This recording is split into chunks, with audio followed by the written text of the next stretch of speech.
বিশেষ কোনো গোষ্ঠীর পক্ষ নিয়ে সংবিধান সংস্কারের সুপারিশ করেনি সংস্কার কমিশন। ২১ বছর বয়সে সংসদ সদস্য হওয়ার যোগ্যতা অর্জনের বিষয়ে কথা বলতে গিয়ে এমনটা জানিয়েছেন সংবিধান সংস্কার কমিশনের প্রধান ডক্টর আলী রিয়াজ।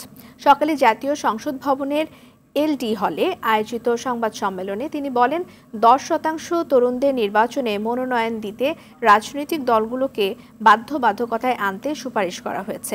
কারা পাশ করতে নতুন সংবিধান এ বিষয়ে তিনি বলেন, এ নিয়ে অন্তর্বর্তী সরকার এবং রাজনৈতিক দলগুলোকে ঐক্যমত্য হতে হবে।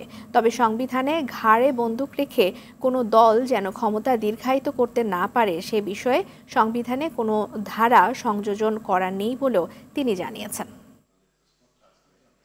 যেগুলো আশু বাস্তবায়নযোগ্য সেগুলো শনাক্ত করে সেগুলো সরকারের কাছে পৌঁছে দেওয়া হয়েছে এবং সরকারের পক্ষ থেকে দ্রুত ব্যবস্থা গ্রহণ করা হবে, এটাই আমাদেরকে বলা হয়েছে এবং সেই মতে পদক্ষেপ নেওয়া হচ্ছে বলে আমরা জানি। ফলে ডিসেম্বরের যে নির্বাচনের কথা অন্তর্বর্তী সরকারের প্রধান বলেছেন, অধ্যাপক ইউনূস বলেছেন এবং সেইভাবে আগাচ্ছেন, তো সেই ক্ষেত্রে এর অনেক কিছু করা যাবে।